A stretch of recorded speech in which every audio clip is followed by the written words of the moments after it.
scum. You're a real fucking scum. All the lies and all the slander. You went around talking shit about me behind my back. You framed me. You framed me, you monster. I could just get one person to tell me the truth, but I couldn't find one honest person in this whole fucking world. This person right here is Ian Foote. You all might know Ian Foote as the infamous up-and-coming lolcow that's been spilling about his life on his personal YouTube channel, and someone who's currently gaining a bit of attention from his notable video, You Framed Me. Needless to say, Ian Foote has been making a name for himself, and I find that quite interesting. People have already made edits on Ian, other YouTubers like myself have also made videos on Ian before. There's an entire subreddit devoted to Ian Foote, and there's even a channel that's impersonating him. What I've found is that most of these videos are mainly digging into the videos that he posts nowadays, which I find very surface level. On one hand, there's a lot to uncover from the videos that he has been uploading on his new account since the 3rd of July of this year. These videos touch base on his personal issues and indirectly provide a deeper look into Ian himself and his core values. However, after having dug deeper into his other social media platforms and having scrolled through countless messages for hours on end, I'm finally ready to give you a little overview of the enigma that is Ian Foote. I invite you to join me along on an adventure with many twists and turns, digging deeper beyond his YouTube videos and reaching insane unembarked territory. Fasten your seatbelts. It's gonna be a bumpy ride. Ian's website. I found out right away after visiting the rest of his channel that he had a website that went by ianfoote.com, where he displayed an incredible amount of pedigree in front-end development. I mean, look at this. It just goes on and on, as far back as the year 2002. Not only that, but for an extensive period of time, he has worked in a variety of different corporations, one of which being Shopify, a large e-commerce platform where he worked remotely as a senior developer. I'd say the only thing that sticks out as a bit unordinary to me is how extensive his knowledge is on front-end technology. Like, Jesus Christ, the amount of knowledge that he has in this department is insane. Now, I don't know how long it's been since he's worked in the tech industry, but I really hope that he hasn't lost all the skill. Ian's LinkedIn. Ian also has a LinkedIn that is still up and running, where he again displays his prior endeavors in the technological industry. Now, for those of you who are already well versed in the Ian Foote lore, now you'll take a look at this and tell me that's really him. Besides this remark about gender norms, he seemed to have a fairly bog standard demeanor that you'd find from anyone online. Nothing particularly malicious or anything like that. Tumblr post on Ian. Digging through the internet again, I found an internet post from 2014 where two separate women had described their encounters with Ian. In the post, there are two images that display Ian Foote's Facebook post where he, yeah, it is a lot. User Nesperado on Tumblr proceeded to give other women in East Vancouver a warning that Ian might invite you to Diddy parties. Warning to women in East Vancouver. This man is a potential who openly admits to having to forcibly stop himself from on the daily. Please spread this around. I want everyone in Vancouver to know to stay far away from this man. User Stigmata, however, had a far more lengthy post for the masses. In this post, she went into detail on her encounter with Ian. Ian needed a place to crash before moving to Vancouver. He was a respectful house guest, but he could not stop ranting about everything. Immigrants, women, pro-gun stuff, conspiracy theories. There is more to read from that, but below that, she describes the most noteworthy encounter she had with Ian, which ended up being the straw that broke the camel's back. After she asked Ian this question, to which Ian had agreed to, she proceeded to go on a 15-minute personal rant and promptly kicked Ian out of the apartment. For context, this conversation revolved around whether or not it was safe for her to walk home after work at night. Stigmata did want to make it clear that the last 3 paragraphs are the most important. She does not like Ian Foote, and that she doesn't want to see him again. She does not believe that he is dangerous though, and that he has isolated everyone that has ever cared for him. She furthermore states that he does have a mental illness, medically diagnosed and all. He had never ever been violent, nor directly threatened an individual, even herself. Now you are putting him in danger. He is a vulnerable person with no history of actual violence. You are not better than him. You are worse than he is. He has a mental illness. What's your excuse? To me, this is definitely a very powerful post, since this goes into detail on how Ian behaved with other people. Now bear in mind, this was posted in 2015, so who knows what could have happened later down the line. We'll get to that in a moment.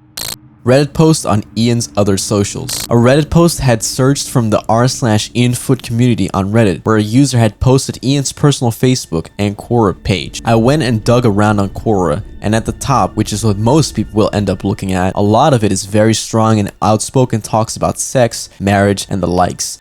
Having scrolled all the way down, and believe me, there is a lot to go through, A lot, and I found this one especially saddening. I came across this post that further goes into detail on what Ian's point of view was when he had lost custody of his child. Somewhere in the making of this video, I'd actually stumbled upon a court document that I had found while doing my research. Now, I'm not very fond of the legalities on whether or not you're able to display information on a court case that has happened before, but I highly encourage you guys to use your ingenuity and find out for yourself. To summarize, Ian and his wife had agreed through court order that they could alternate being able to take care of their child. When Ian went to go and pick up his child from daycare, he found out that his wife had already taken them to her own house, to which Ian had responded by calling RCMP and notifying them that his wife had kidnapped his child. In response, Ian was told that if he tried to take the child away from the mother, that he would be met with an arrest. I'd say this is very important to our lore, considering the fact that this post describes his point of view during the event that he had lost custody over his child and perhaps had segued into some sort of mental declination. Ian's Facebook. Later on, I had to come check on his Facebook, where I came across a few noteworthy pictures. You will come to find Ian's early pictures from 2021, 22, and 23. In the 21 picture, Ian looked relatively done up. Having scrolled further, I came across an array of screenshots that displayed Ian having a falling out with a particular person. I have brought this name up earlier in my previous video where I stated that a YouTuber who did a deep dive on him was talking about how Ian mentioned the name a lot in his video, and there's definitely no shortage of Ian mentioning the name at all. The entire array of screenshots is very heartfelt, with Ian expressing how he used to be in love with and how she did him dirty with what happened. I encourage you people to read through the screenshots to gain some incentive. Then I came across two pictures of Ian with a woman in what seems to be them walking in a park. In 2020, Ian had gone on a date with someone called and had initially planned to start a new chapter with her. In this Quora post, he dives into further detail on why it didn't happen, stating things such as him pressuring her, but her ultimately not folding. And here I would like to provide extra screenshots for further context. Here in this Facebook post, he states that she stood up to him, and that she was shit testing him, whatever that means. Other parts included what he ideally wanted to have seen from his relationship with Digging further into his Facebook, Ian talks about a past relationship that he had with another woman he had dated in the past. I suspect that this ended up being the source of his worldviews and values that he has kept very near and dear to his heart up to this very day, of which this video is uploaded. Lore recap. Now to recap on what I've been able to find, Ian has met at least 4 different women in his life, and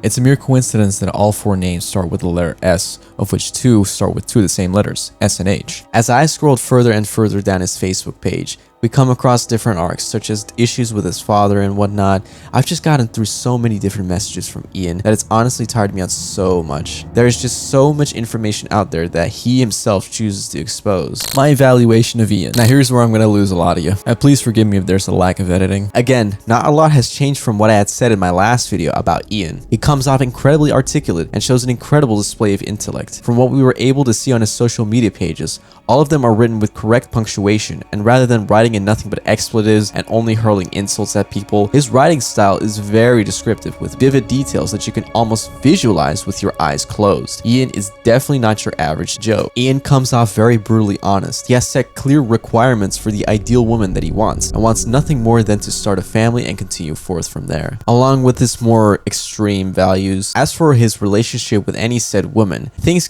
could get a little primal. Ian has a very primal point of view in my general consensus, and from his primal view, he will fight tooth and nail to fight for what he wants. As he has said many times, they in question has supposedly framed him, and now he feels as if he has lost it all. Having given that some extra thought, I think back to a popular quote that perhaps embodies this greatly. The most dangerous creation of any society is the man who has nothing to lose. Now the next thing I'll say is something people might not want to hear, and perhaps people might find certain discrepancies in whatever I'm about to say now. I feel like Ian does deserve some sort of second chance. While I find that some of what he says comes off a bit rough around the edges, I find it a little unjust that people want to, for example, label him as a sort of Cyrax clone. For reference, Cyrax is what you may call the textbook definition of a retard. He was born prematurely and suffered from physical and mental ailments, something not as directly seen in Ian. That isn't to say that we have no reason to keep watch of Ian's mental state though. Not only that, he was arrested and given a 20-year sentence for trying to defeat the Ender Dragon with a 14-year-old girl. To contrast this, Ian has extensive pedigree in front-end development, and despite his gung-ho, womanizing, destructive display that he puts on, he displays far more advanced thought processing and delivery than Cyrax. Now, I don't want to immediately take him on his word that he does have 150 IQ, but given how he communicates some of his thoughts,